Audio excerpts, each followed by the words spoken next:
Excellencies, distinguished delegates, dear colleagues. I am grateful for this invitation to address the opening ceremony of this year's Humanitarian Networks and Partnerships Weeks on the theme of inclusive humanitarian action.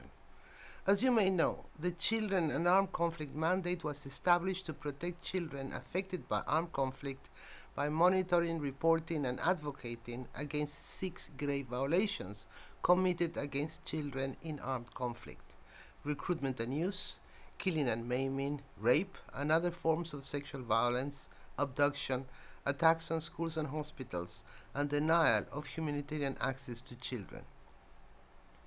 In order to effectively do so, the mandate possesses a multitude of tools, most of which have been established by the Security Council.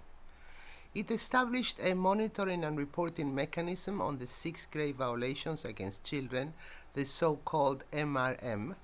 It requested the Secretary General to list in the annexes to his annual report on children and armed conflict parties to conflict that systematically commit one or more of these grave violations, with the only exception of the denial of humanitarian access.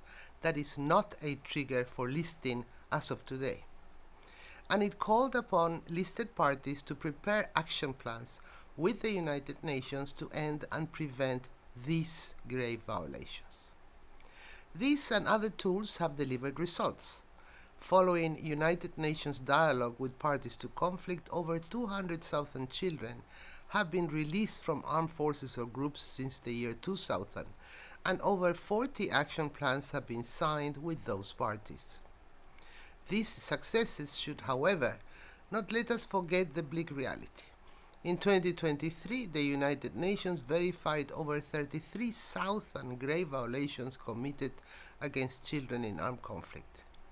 Among those, cases of denial of humanitarian access have continued to be verified at alarmingly high levels, increasing by 32% from 2022 to 2023, thus preventing children from receiving life-saving assistance and affecting their growth and development durably. Attacks on humanitarian actors, disregard for international humanitarian law, restrictions of humanitarian activities and movements, interference with humanitarian operations, and the adoption of restrictive laws and regulations over humanitarian work and workers in several conflict situations on my mandate risks worsening this trend in the coming years. United Nations partners involved in the MRM do not only monitor, verify, and report on those grave violations, but they also provide, alongside NGOs, humanitarian assistance to children, including child protection services, access to education, healthcare, mental health, and psychosocial support. Dear colleagues, as you can see, the Children and Armed Conflict mandate is one of partnership.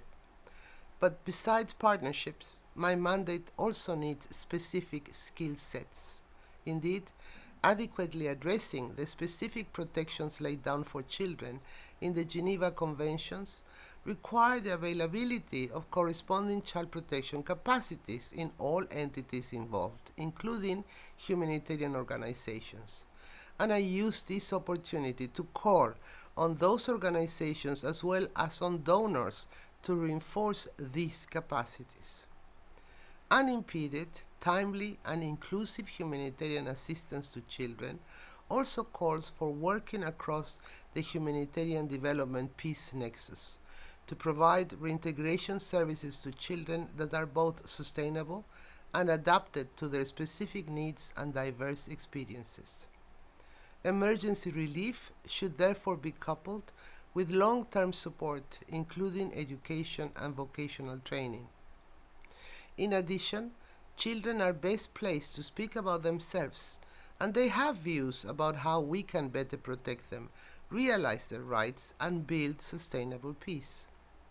We should therefore commit to consulting children in the development of humanitarian planning, response, and recovery actions. Applying a gender lens also plays an important role in understanding how conflict may impact children differently and in producing gender-sensitive responses more adapted to these differences. Furthermore, we should better understand the specific challenges faced by children with disabilities in conflict and respond to them in a manner that is inclusive of their rights, as they often face high levels of discrimination and stigma, which may be amplified by the eruption of armed conflict and the lack of specific support and services.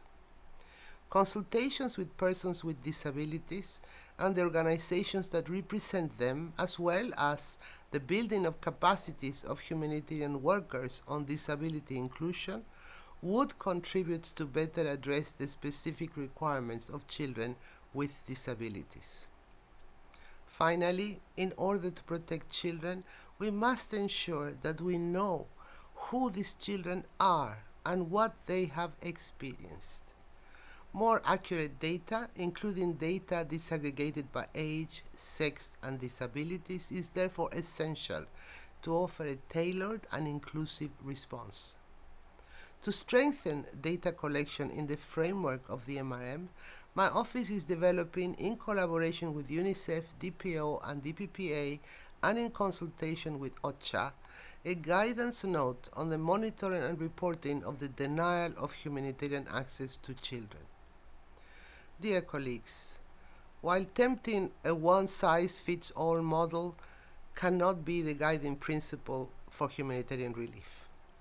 Just a few weeks ago, the Special Rapporteur on the Rights of Persons with Disabilities, as a person with disabilities herself, said to me, "You and me wouldn't need the same kind of assistance in conflict, and I cannot even imagine how children with disabilities could receive the same kind of assistance as any adult."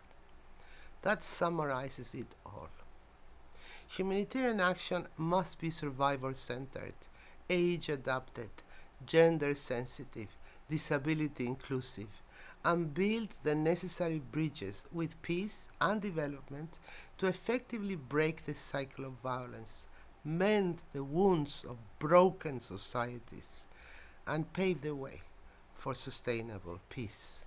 I thank you.